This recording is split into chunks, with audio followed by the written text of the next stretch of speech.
Hello,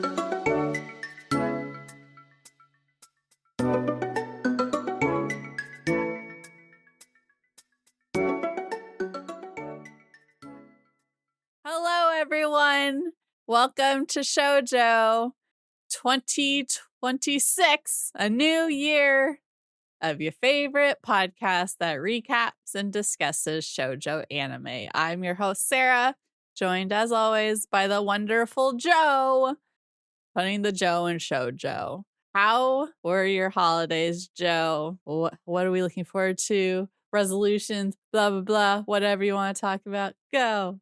They were good. My mom came to visit me, so we went to a bunch of different stuff. Yeah. I went to see what? Why are you making that? Oh, you're like putting your hand up to your ear like you can't hear me, and I'm like, oh, okay. Oh, sorry, I was adjusting my volume. No, you're good. Sorry, I thought something was happening. So it was me and my mom and my girlfriend that I have, just hanging out. Yeah. For the holidays, and we went to see the Nutcracker, which is a thing I had not seen since I was a kid. I saw it in Austin, and I wasn't really like a huge fan of that production because like the Nutcracker, my understanding is that it's kind of self-serious because it's like ballet or whatever, and you go and see it and it's like a bunch of performances and stuff like that. And as a kid, I remember it being really long and kind of boring. But when I watched it as an adult, at least this production, and like my mom told me that this is a much more whimsical production, a lot more fun as an adult to watch ballet than it was when I was like 10 or whatever. Yeah, I imagine so. Okay, nice. I've only seen Barbie and the Nutcracker. I have not seen anything. What happens in that? It's voiced by the guy. The Nutcracker's voiced by the guy who does Moroku and Inuyasha, and then the Rat King is very funny and stuff. That's cool. Are those Barbie movies good? I don't think so. But I fondly remember that one. It's like the only one I really watched, I think. I see. But yeah. But nice. So I did that, just hung out at my apartment. We made food. It was good. I made a ham. I cooked a ham. It worked pretty well. So yeah, there we go. We made some gingerbread houses out of graham crackers. It was good. I made a windmill. Uh-huh. Yeah. Okay. We watched some Christmas movies. That's basically it. Nice. Your video is not synced with your mouth, so it's throwing me off. So I'm just gonna. Okay. No, so not important, but I'm just gonna not. Yeah. At that. I'm just gonna cover my mouth when I talk, so you can't see it. How's this? That's much better. Good. Much better. Yes. What'd your mom say about? Was your mom like Sarah should be ashamed of herself, or was she like, that's actually all she talked about the whole time. No, of course not. Okay. She likes hearing your opinion. She likes that you have opinions. Independent opinions. Wow. Your mom is so great. But season 2 is good. I mean, I like these episodes are good. Are you not enjoying these? Yeah, I like. Okay, confession. When you don't have Netflix and you're trying to watch this, it's tough. And so the episodes for today that I watched were surprisingly the easiest thing to find is the Hindi dub, but I watched English dub of this today. So I can't appreciate the voice actors that you wrote, but actually the English dub is pretty good. I actually quite enjoy it. Well, that's good. Maybe we can find you a better way to watch this. I didn't realize you were like scraping together from different sources, so we can figure that out. Nah, or I already did it one season. Maybe this is contributing to your dislike of it. Yeah, maybe that's. I'm guessing so hard to even that's watch. Probably related. I didn't know this about that. Yeah, it probably, which is unfair of me. But dubbed pretty good. Okay. Well, that's good. But the episodes were good as well, which we'll get into. I haven't heard the dub. This is pretty decent. I recognize some voices, but they're not the ones we'll be talking about. Do you have any resolutions for 2026. I know you read more books, which was one of your ones for 2025. Yeah. So you did that. My resolution is to read better books in 2026. Okay. Nice. No, I don't know. Not really. I haven't thought of any in particular. No. I need to up my... Oh, yeah, go ahead. To play more games. I need to play more games. And I would like to go back. Well, I had like a couple of weeks where I was like going to the gym every day and it was crazy. I would like to get back to that, except for I just go to my crappy gym in my apartment that I already pay for instead of going to like a gym. I think that's what I'll aim for this year. Okay. Yeah. That sounds good. Working out's always a good one. Yep. I need to up my language game. Language game. Yeah. My language learning has not been up to par. You know, I went to Japan. I've been learning some Japanese. Did not go super great in terms of me being able to speak and listen to people. So, you know, let's just keep going on that. We're going to double down. We're going to go harder. On Japanese in particular? Yeah, maybe some other ones. I've been playing with learning some other ones. I think I'm going to learn some Mandarin also. I think I'm going to learn some... I keep being like, what if I learned some French? What if I learned all of the hard languages? Wouldn't that be cool? If anyone can do it, you can, Joe. I don't think that's true. I think other people can do it, and I just kind of suck. No, Joe, you can do it. No, but yeah. So I'm gonna be toying with that. Yeah, I don't know. What else do I need to do? I need to get through my video game backlog. I've been actually not that bad on my backlog. Like, it hasn't gotten totally unmanageable. Like, I can see a way in which I can get through it. But I don't know. How is yours? Insurmountable. My backlog of games that I own that I haven't played or finished. Impossible. It's impossible. I guess if I really wanted to do the game more, make that attempt. I did pick up a game that I had dropped previously. So that's a start, I guess. I yesterday played Expedition 33 because I like bought it months ago, picked it up, sucked at dodging, parrying, whatever. But yesterday I was like, I'm just gonna stream a few games till I figure something out. So I picked up a few more that were on sale. I picked up The Outer Worlds, which I played for like 2 hours and basically was like, nothing feels special about this to me. Well, someone had asked me while I was streaming, like, how are you liking it? And I was like, it's whatever. And then I was like, that probably means I should stop playing it and try something else. Yeah. But that's my feelings about it. Yeah. So then I tried happens. to launch a few games and they were not cooperating. And then so decided to do Player Obscure, which I didn't remember the premise of the world. And so once I got to any point of it, I was like, what is happening? Why is it? It's like, what? I had to relook. Well, it's a game that super doesn't tell you up front. I guess because I like Googled like explanation of the first 30 minutes. It's like, just read the box or the description of the game, and that pretty much sets it up for you. If I'm like, I don't do that anymore. I don't read the description of a game necessarily. I just hear it's good and then I get it. But I'm a few hours into that now. It's weird because the voice for Shadowheart is a character in it, and that's throwing me off. I'm like, this isn't you, Shadowheart. It's some other person with your voice. So yeah. Cool. Any exciting plans for? Well, by the time this comes out, it will be 2026. But this is the day before New Year's Eve that we're recording. Fun plans for New Year's Eve? Not really for New Year's Eve. I'm just doing normal stuff. But on New Year's Day, I'm gonna go skiing for the first time. What? Yeah, I've lived in Ohio for years and I've never gone to the slopes. So now it's my turn to experience going downhill quickly. God, that's so exciting. Yeah, I've never done it. We never did that. My family does not do that. My sister has as an adult and she says it's fun. So she's like, you'll like it, but I haven't had an opportunity to do it until now. I think if you'll like it, your sister knows you better than me. Or you'll have fun with friends. You're learning. Are you just going to have a friend teach you? Yeah. Or are you doing a lesson? Okay. I mean, I think there's like some like beginner stuff they go through for like a couple hours, but I don't think it's going to be. This is not like it's a ski place in Ohio. So it's not particularly challenging, it seems. This is like a pretty like beginner friendly place.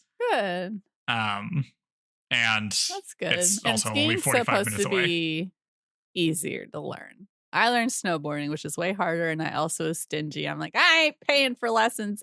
Hey, you, I know you, teach me. And then I'm going to get mad at you because I'm bad at it, and then eventually get the hang of it. But skiing is supposed to be easier to pick up, but maybe harder to master. I don't know. Oh, I'm so excited for you.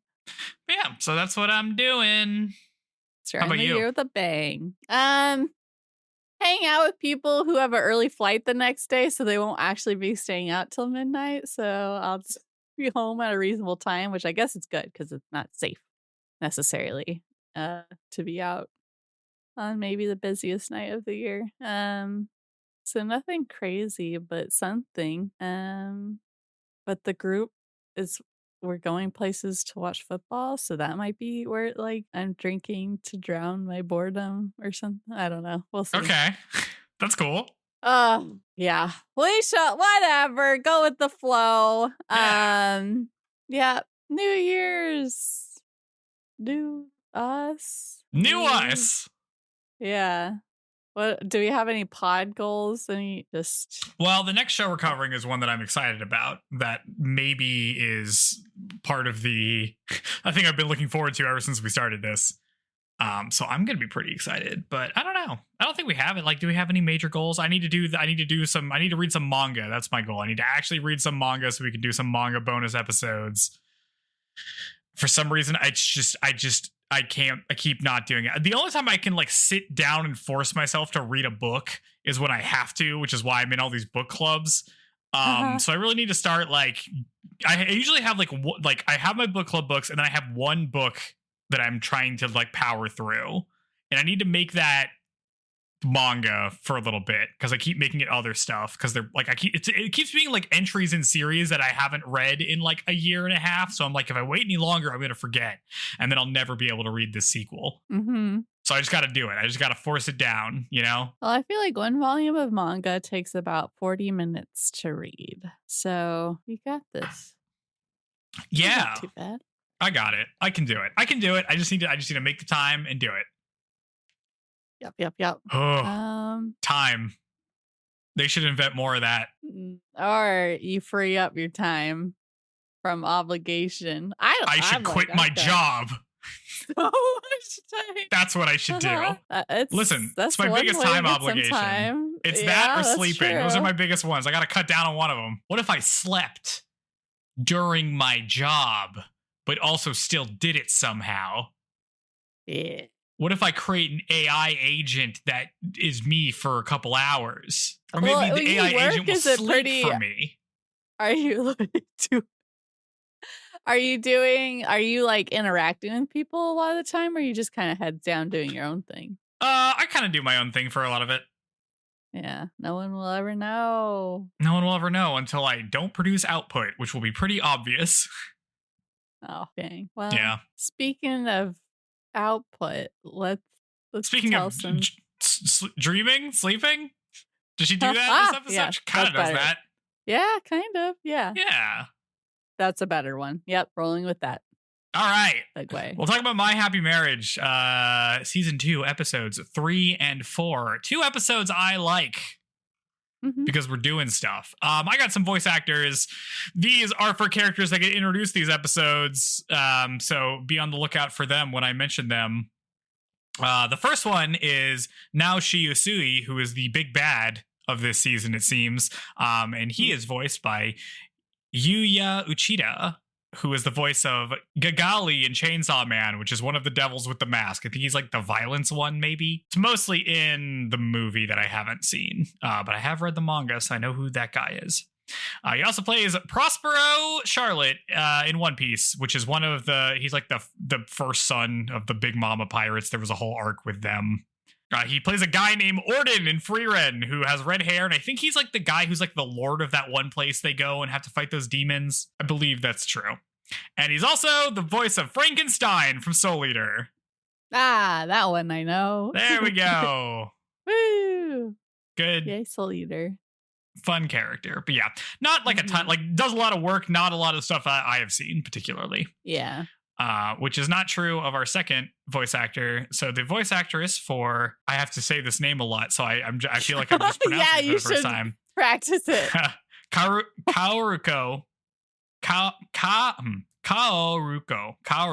Junoichi, who's a character we will meet in episode 4, is voiced by Haruka Tomatsu, who is the voice of Gintoke and Gintama, the 2015. That's the main character. That's the main guy. So that's like a pretty big role. 2015. Did they redo Gintama? I think it's like they do series. It's like a series. It's like a long going. I don't know if it's like a Lupin kind of deal. I don't really know much about Gintama. I just know it's a comedy. Yeah, it's like a comedy action thing. Yeah. But this is specifically the 2015 one, so I don't know.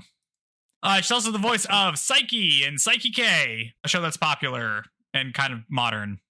That's the pink-haired thing, right? Pink-haired guy? Mm-hmm, it's the guy on the cover. A lot of dude voices. A lot of dude voices. She plays Aina in Is It Wrong to Pick Up Girls in a Dungeon? This is the little elf receptionist. She plays Shizuku Mitsutani in The Monster Next Door, which is like a ShouJoe. Oh, okay. Yeah. That may not be the English title that's on the thing. I just picked one of them that was listed. I don't know if that's the exact name, but I she's got the blonde hair. He's like the guy with like the chain thing. She plays Morgana in Magi, the Kingdom of Magic, or the Magic Labyrinth. I don't know, one of those two. I've heard both of those. The red-haired one who kicks things. She plays Haru Okamura in all of the Persona 5 animated stuff. Haru is cute. Haru. She plays 02 in Darling in the Franxx. Maybe you've heard of it. Yes, I have.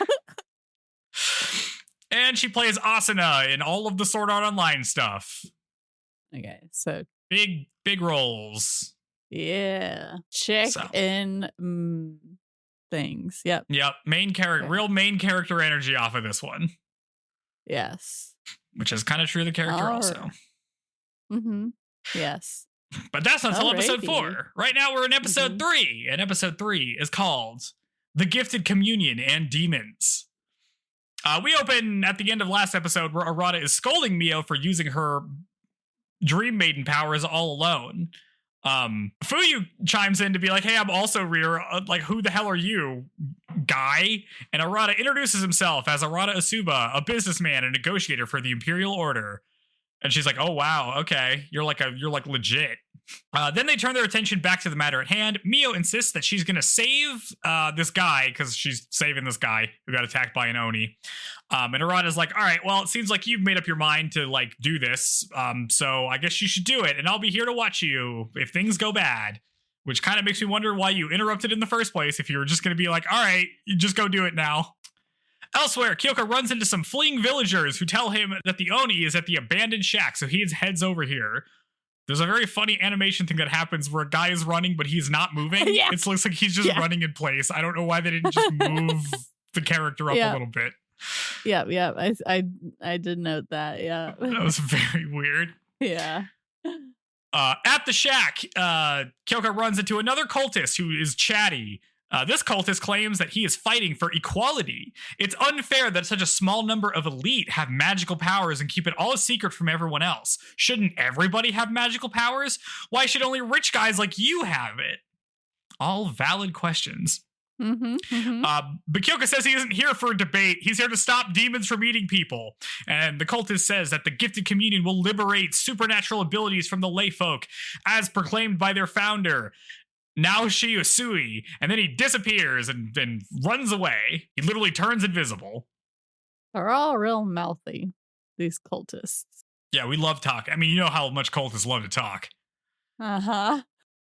Suddenly, the Oni appears with two different cultists like riding on his back. The Oni rushes Kyoka, but is stopped when Tadakio casts ice magic on it. And Kyoka's like, "What are you doing here, Dad?" And Tadakio's like, "I'm here to help." And he's like, "All right." They split up. Dad's way cooler. His dad is way cooler.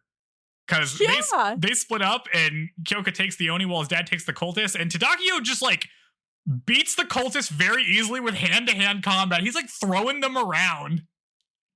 Yeah, well, Kyoka always just stands there and does the arm thing. He doesn't actually move. He just stances. But like his dad is agile and doing stuff and having fun with it. Yeah, he's having a good time. Kyoka just kind of sits there and blasts him. Yep. Kyoka very easily defeats the Oni by just blasting him with magic. And then once defeated, they see that the Oni transforms back into an ordinary person with a blood vial around their neck. And they think that he transformed by drinking that blood vial. Elsewhere, Mio enters Kota's dream, who's the guy she's trying to save, and finds him half transformed into an Oni himself. She tries to wake him up, but the Oni starts dragging him down into the floor, which is like made of water and like a really cool effect. Mio tries to purge the demon by blasting it with some cleansing light, and it seems to work, and the two of them wake up. Okay, does like both encounters just seem too easy? Boom. It does seem easy. I mean, I guess like in the cultist defense, they weren't expecting these guys to just show up. So I guess so. Yeah. It just seems too, or I'm used to more than just like, bam, done. They do make it seem like this is really dangerous for Mio, and then she just kind of does it really easily. And there really isn't that much danger. I thought she was going to have to like plunge in and pull him out, but she kind of just like casts light and does it. Yeah. But you know, I'm sure there'll be more danger later. It seems like the main antagonist is pretty dangerous, so I'm sure we'll get some actual danger. Kota seems to be doing better. Just as Kyoka arrives back at the house, he and Mio hug, and then Kyoka sees Arata and is in a bad mood again. Kyoka fills them all in on the blood vial and the gifted communion. Arata recognizes the name of the leader and gets freaked out, because apparently Naoshi Asui is also in Asuba. Asui, get it? It's not very subtle. No, not at all. They go outside, and Arata explains that now she ran away from the Asuba family after losing out to marrying Sumi, Mio's mother. He just kind of vanishes without a trace, but if he's still alive, he could be the cultist founder. I mean, that's not unreasonable. And Arata leaves to report to Takahito. Kyoka gives Mio his jacket because it's cold outside, and he tells Mio he's sorry for all the trouble with, the cultists and also my mom. This has been a pretty bad trip, huh? He says that they should work together from now on to accomplish their goals as a team. Mio's like, "Are you sure you want me to be on the team? Like, I don't feel like I was really that useful." But Kyoka says he can't live without her, and then the two of them share a kiss. Ooh, a kiss. They kiss on screen, finally. This is what we came for. Yeah. More of this. Yeah, give me your jacket, kiss me, tell me you want to be on a team with me. We cut to the next morning. Mio couldn't sleep because she kept thinking about her kiss. Oh, yeah. She packs her stuff and realizes that she never got to wear the dress Hazuki and her got when they went shopping. Back in episode 1. That thing they were doing. She gets a knock at the door. It's Fuyu and Nae. Fuyu makes a big production of reminding Mio that she's unfit to be a kudo, and then starts making some backhanded compliments about her dress, and then nagging Mio for like apologizing and stuttering too much. It's really like does not seem like it's going great. But then she adds that she came here to say that even though Mio has no manners or talent, she did risk her life to help Kyoka, and that's pretty cool, I guess. So, you're doing pretty well as a fiance. Then she gives Mio a bow in the most tsundere way possible, and then leaves. It's very goofy. Have we talked about tsundere yet? Has this come up in anything? I think we've mentioned it in passing, but you can explain it again if you should give us you should, as the resident expert. Oh, it's like is a personality type, I guess, in anime sometimes, where the character, acts all tough and like mean on the outside, but on the inside they're a big softie, basically. And often in ShouJoe is typically males that are demonstrating this personality trait.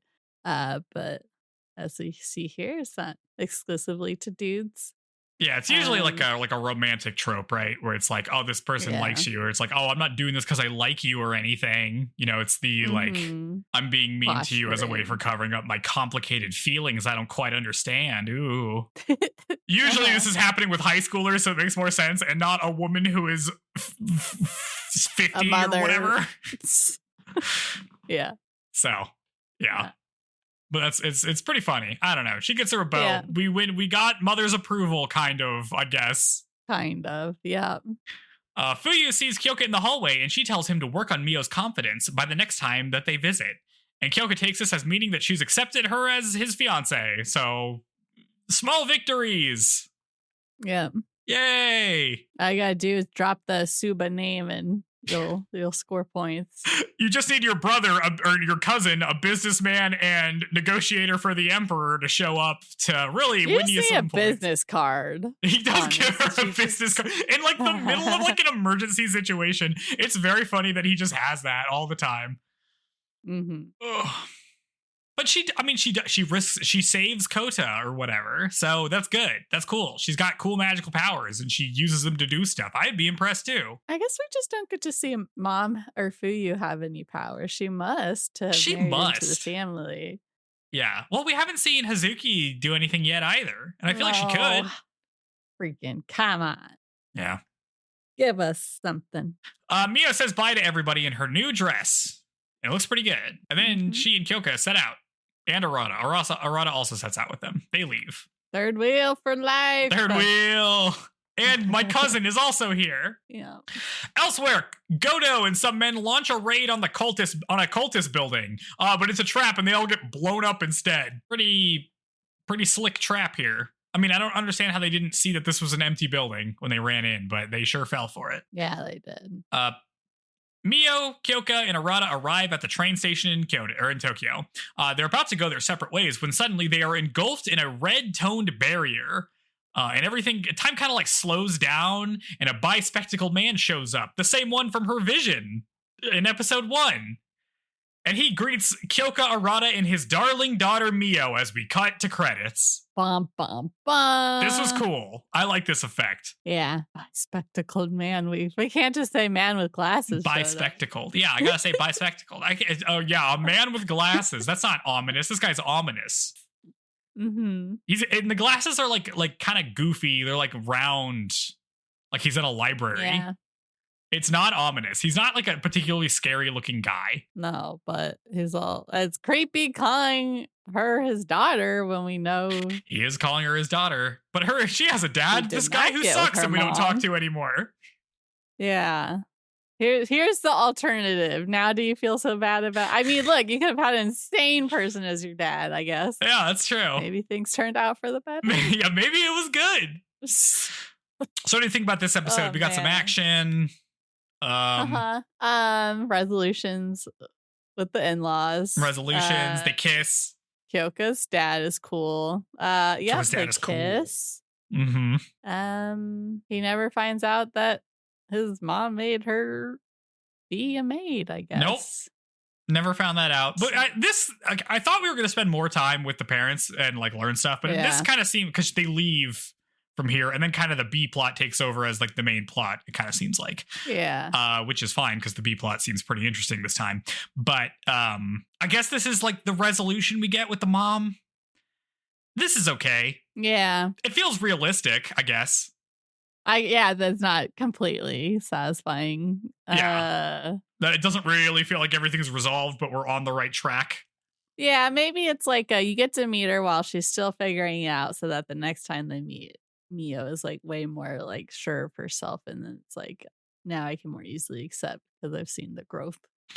Yeah, or something. Well, there's like a lot of stuff we didn't quite get. Like we don't know why she didn't know that she was an Asuba. And also Fuyu seems kind of sick. We still haven't gotten much on that. So there's still some stuff to revisit later, I guess. But yeah. Yeah. Well, that's that. I'm excited for this next episode. All right. I like our new character. Let's talk about episode 4, which is called What the Autumn Wind Brought. We open back up on the appearance of Naoshi Isui, who's this guy, if you didn't catch that. Naoshi makes jokes about this being dramatic. He's like, wow, isn't this dramatic? As Kyoka readies some lightning. Now she says he just came to talk, but then Arata draws a gun, and now she disappears and reappears behind Mio, saying that he's going to find her again. Kyoko pulls Mio away and blasts Naoshi with fire, but then we see that he wasn't actually there as the OP plays. Well, what's the point of this if you're not going to make any moves? It's just to intimidate? He's like... It's just giving her a chance to, like, use her abilities. He's just showing off. I mean, like, it's very funny that he comes here in the most dramatic way, and he's like, dang, isn't this dramatic? I like him. I like this showiness. He's got crazy eyes. He's got crazy eyes. Smirky. Unfortunately, he seems like he's just going to be a crazy guy, which is kind of uninteresting to me, but I hope he's like goofy, like he kind of was there. We'll see. We return back to a like grotesquerie hunter council meeting where we learn that the explosion last episode landed Goto and his squad in the hospital for the next few months. So they've called in some reinforcements from the capital, and we're introduced to Kaoruko, that's it, Kaoruko, Junoichi, a woman officer who has been transferred to fill Goto's role. They go over Naoshi Asui, and we learn that he somehow escaped the government surveillance that all gift users are put under at all times. Oh, which we learn about. Which does not sound great. I don't like that. No. And they speculate about his abilities. Mio and Arata arrive at HQ to sit in on the meeting, and they ask Arata what he knows about Naoshi's abilities. Arata explains that Naoshi basically could put people under complete hypnosis, but there are some limits about his range and duration. So, you know, it's going to be tough, but he's not like invincible. Mio notices that she's getting a lot of suspicious looks from some of the other officers. They talk about Mio's dream maiden abilities and say that she'll be put under their protection, with Karuko assigned as her bodyguard, because now she wants that for some reason. I don't know.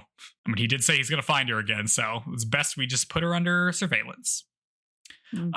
Karuko and Mio make their introductions, and Karuko gives Mio a tour of the grounds. Mio notices that things like the women's bathroom and changing rooms are missing, and Karuko explains that those are in a different building because there are no other women officers, and it's a huge pain in the ass that it's in another building. I'm pretty sure this exact situation happened in Congress, like up until like 4 years ago or something. Oh, God. That sucks. Then Karuko notes that she and Mio are a lot alike. They're around the same age. They're both unmarried for now, and they have supernatural abilities. And then she awkwardly asks Mio if she'll be her friend. And Mio is surprised, but also in need of some friends, so she agrees, and they shake hands. Yay, friendship. Yay, this is very funny to me when I watch, because I was watching this with my mom. I'm like, oh, she's like, I'm going to ask if you want to be friends. And I'm like, oh my God, she's so awkward. Well, it's cute. It's endearing. Neither one of them probably have the most. I don't know. How do you make friends? I feel like you just become friends. You don't state it. You normally don't state it, but I do like the idea that you can just short circuit it by stating it. Like it's like a speed run tactic. Mm-hmm. Well, they're both kind of in peculiar situations, and she just got there and probably is like, yeah, I don't know. No, it's good. It's perfect for Mio. It's great. Yeah, she needs the clarity herself. She's not one to pick up on things. So. They continue the tour until they arrive at the kitchen, which is a huge mess. And Karuko says that the men here don't usually clean up, so it's always kind of gross. Then they go to the mess hall, and Karuko says the food is really good, and Mio wonders if Kyoko would rather have the food there than what she makes him for lunch. Okay, but why do they have a separate kitchen? I guess it's like if they have the mess hall. Yeah, that seems like the kitchen that regular people use, and then the mess hall is where like actual cooks they hire use. Yeah, gross. I can't. What? What kind of people just leave the Camille kitchen dirty like that? It's pretty shitty. I don't know. They like in my subtitles they refer to it as a kitchenette, which is like a smaller kitchen, I guess, because it has "et" at the end. That's what I assume it is. Mio asks if there are other women officers, and Karuko explains that she is the only one because women are generally not allowed to join the military. But with a shortage of gift users, she was given special permission to join. We have our Oscar, baby. They go to the dojo where they meet squad leader Mukadeyama. Say it. Mukadeyama, there it is, who runs the training grounds. We learned that Karuko's family owned a dojo, and she grew up doing kendo, so she's really good at it. Mukadeyama asks Karuko to spar with a recruit, and she agrees, and they spar while some other recruits jeer and comment about her being a woman. They're like, you can't lose to a girl. But she pretty easily beats this guy, so he does lose. Get wrecked. Bruh. Yeah. Mukadayama explains to Mio that Karako is very talented, and if she wasn't a woman, she'd probably be promoted faster. And then he tells Mio that many officers think that having a woman around is a liability. They also note the fact that Mio's an Asuba whose like traditional job is to kill gift users. So, they're kind of wary of you. So like, be careful, I guess. I don't really know what the implication of that was. People don't like you here. Yeah. He says. Well, I couldn't tell if he was saying that to be like, just so you're aware, people feel like this, but I don't feel like this. But yeah, I mean, I guess it makes sense. It's like your abilities.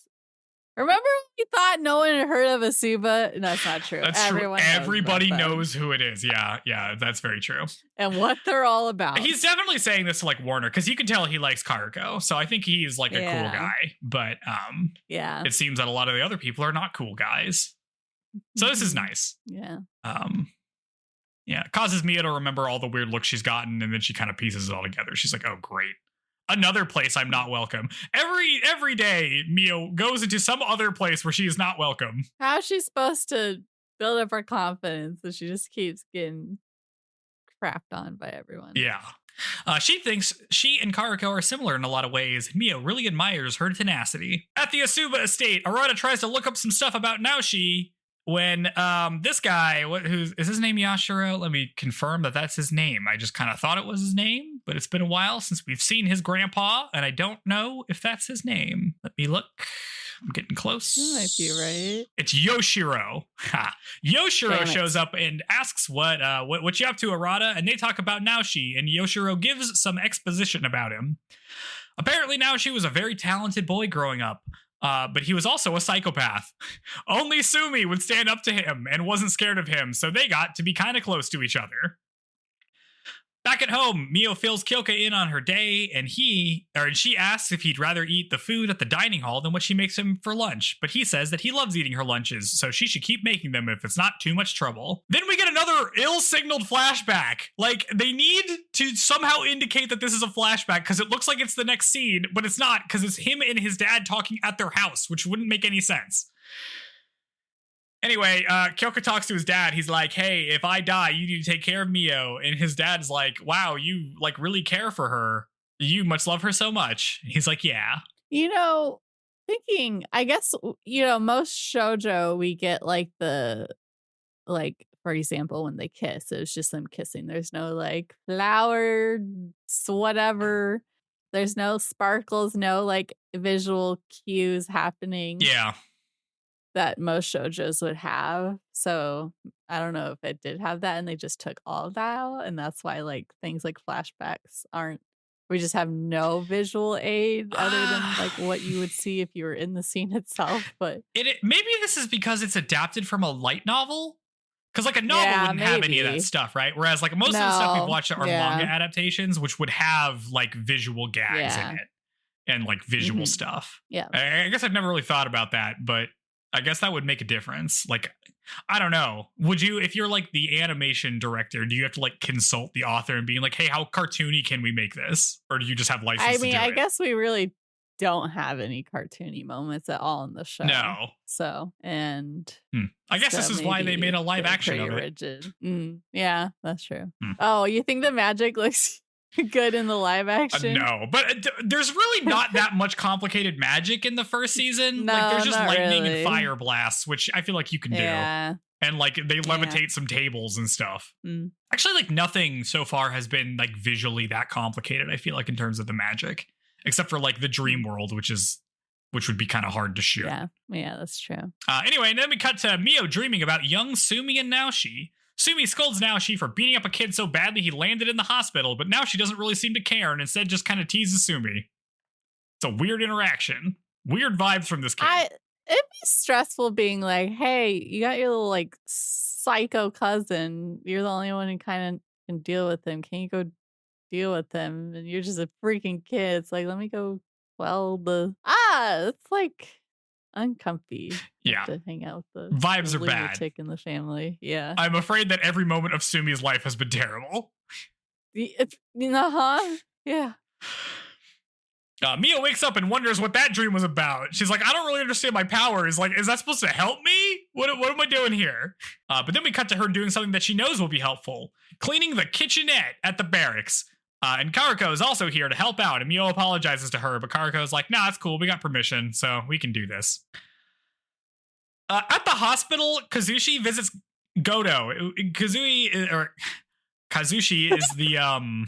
is the brother of Toji from season 1, the guy with like the like red hair and wears the flashy stuff. You got this. I guess they're just boyfriends now. Are they just boyfriends? He visits, he's always with him. He does, that's true. I guess they're like the little duo. He visits his boyfriend in the hospital. And even though Goto's always talking about girls. Goto's always talking about Kyoko is what he's talking about. Oh, He's like, Kyoko's never nice to me in the OVA when he gets drunk next to Kazushi, who's also his boyfriend there. It's crazy. Why are they like this? Anyway, Kazushi tells Goto that Karako is filling in for him while he's on sick leave, and Goto recognizes her name and is surprised as we cut to credits. Okay, well, before you did all that boyfriend stuff, I was like, oh, maybe he recognizes her name because, like, he likes her or something. No way. Not in a foreboding, like, oh, she's bad way. Oh, you think so? That I think it's trying to trick us into thinking, but I don't think that's how it actually is going to go. Dude, he can't be into her. He's got his boyfriend visiting him in the hospital. Yeah, I guess so. Yeah. Okay, well, what do you think? What's your speculation about what his recognition? I don't know. There's got to be something. Maybe she has a weird power. We don't know what her power is. That's true. You know, maybe it's not generic element attack. Maybe it's something more interesting than that. Hopefully, better than the main dude's powers. That'd be nice. Yeah, that would be nice. That would be pretty good. No, I'm not sure, but I'm excited to learn because I like Karako. Yeah, I do too. She's cute. She's nice. What are your thoughts? Tell me about her. We were always like, what, are we ever gonna find any chicks who are any good at anything? So we haven't seen her do it yet, but this will be the first time, other than the dream stuff, that we see a woman demonstrating any kind of ability here. So I'm excited for that. It would be nice. It would be nice.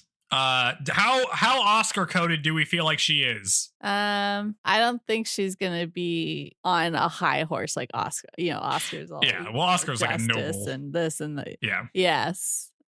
That's true. So I think she's just trying to make the best of. I don't know. She comes from a family of dojo. I don't know. Hopefully, we'll learn more about her. It's hard to say. We don't know that much about her. Yeah. She comes from a family with the dojo. Good at sword fighting. She's allowed to serve. Yeah, she's good at sword fighting. We'll see. What do we think about the cult stuff? I haven't really got to this. The reveal this episode that what's his face? Now she is just like a no empathy psychopath guy. I find very disappointing because this is going to be like, because I mean, maybe we learn more. We also don't know that much. That's true. Maybe we learn more, but it's hard to. I am disheartened by the history of shows that will be like, here's an actual problem that these people are mad about. They're mad that magical powers are hoarded by the elite and wielded however they feel they need to wield them. And then it turns out that the cult is ran by a guy who obviously is not going to give a shit about that. Well, and his power is the ability to like hypnotize. So it's like, is he doing that to the followers, or that's what I'm worried about? He's from one of the such family that they're, whining about, is like what his origin story is the same as these other people that they're mad at. Yeah. But it's disappointing to me because it's like a legitimately an interesting question to ask. Like, okay, yeah, what is the situation here? Like, is it good that like these aristocrats have the power and everybody who else is like drafted into the military and put under government surveillance?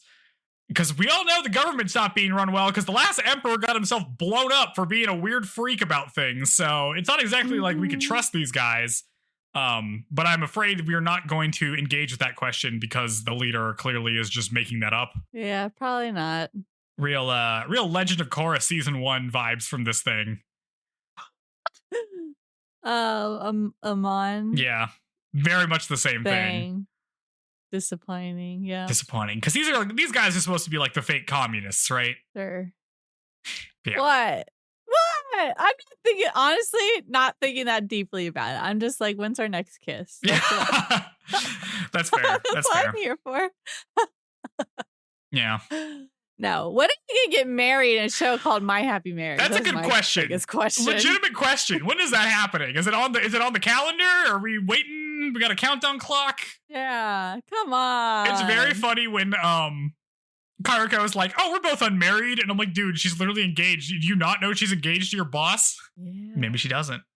She's not introduced. She's introduced as Mio Asuba and not Kyoka's fiance. I don't know. Surely.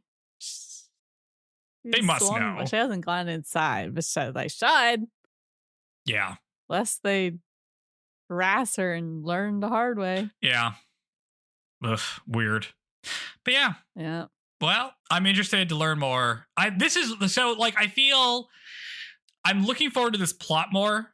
I like the B plot seems like it's going to be interesting. There's a lot of stuff going on. Obviously, we're going to be doing more stuff with Karuko, who has her own stuff going on. So it's like a little bit more interesting side character wise. We're finally getting some side character engagement, which is something we wanted in this season. Yes, I do feel we keep ending with like, oh, well, we're excited to learn more about this character. And then, the last set of characters we had, we just exit out of that little arc real fast. That's so true. It's like, hopefully, we get more. So much happens in these episodes. I feel like we're moving at a clip where stuff can actually happen. You know what I mean? Like we can have reveals, we can have stuff. Yeah, that's true. I also normally am like, God, I hate flashbacks. I don't care. But in this show, it's like, oh, I'd love to learn more about anyone. So the interesting change of what I normally desire. Yeah. Yeah. So that'll be interesting. Next time. Episodes 5 and 6. Episodes 5 and 6. Move through it. Going along. I feel like we're closer than ever to Mio telling a joke. She has a friend who would probably laugh at a joke. Yeah. In like an awkward, like pity way. Yeah. But that's closer than we've ever been. Maybe if this Usi guy had been her dad, she would. Oh, yeah. I hope he's funny. We'll see. We'll see. Okay. Well, you know what I would like to see in 2026 for our podcast? More I would like reviews. To see some. Yeah. Like and subscribe to our YouTube channel, ShouJoe Pod at YouTube. How do you end those? Yeah. And we're on YouTube, follow our and Instagram and give us 5 stars on your podcast platform of choice. It's important. Rate the episodes. Doing this segment. You're already doing all the talking through. Maybe I should be. Oh, am I talking too much? I guess I am. You do it. No, I feel bad because it's like, okay, all I do is be like, hi guys, in a not like consistent way at the beginning. And then it's like, okay, Joe, now you do everything and I'll just, yeah, throughout it. All right. So you're doing so much talking. I feel like I shouldn't be asking you to do. You should talk more. If you want to talk more, go for it. I should. Well, you already nailed it this time. Oh, so yeah. Next time the perfect one. But now to the segment that is all of you. What did we learn? What did you learn? Bespectacled. When you're if you're wearing glasses, it's not ominous. But if you're bi-spectacled, then you are ominous. Yeah. Let me think. If you have little circle glasses, then you have to know good. What did I learn? You can just ask people to be your friend straight up to their face. Just be like, hey, you want to be my friend? That works. No, I kind of already knew that. What else is there to learn about my happy marriage? Wear the dress. If you bought the dress, wear it. Wear the dress, yeah. Incorporate the bow you got as a gift. Say yes to the dress. Didn't super match, but what? I did not super match. Man, so much stuff happened. But I can't think. I don't know if I learned anything. If no one's there, maybe it's a trap. If no one's there, Dodo. maybe it's a trap. If your dad shows up to tag team with you and then completely upstages you by doing like cool flips and stuff, you should try to incorporate some like more flashy moves and not just stand stationary with your hand held out. Try having some fun with it, man. Don't be ashamed to learn from your father. Yeah, he was having a great time. He's pretty nice. He was like chopping their necks and shit. You just stood there. Yeah. Come on, Kyoka. Give it some flair. The presentation is important too. Aerobics, yeah. Yeah, that's pretty good. All right. Well, hopefully one of those lessons is applicable to your lives. Yeah. And always looking to learn, listening and learning to the ShouJoe podcast. Yep. Learning about tsundere. You don't have to. It's not just a romantic thing. You can just be like this all the time. That's right. It's healthy and good to just not be honest about your feelings. Yeah, people like it. People like it. It's like people like to watch it. I don't know if people like it in real life. Default, yeah. I don't know. Play dating sim and we'll see if you like it or not. Or I feel like everyone likes a tsundere when they're 13. Yeah. And then by the time you're like 20, you're over it. You're like, I've met this guy before and he sucks. Yeah. So kind of a younger thing, I think. Or maybe it's because when you're 13, no one likes you. So you're like, maybe they just don't like me because they're mean like this. Oh. Like this character. Yeah.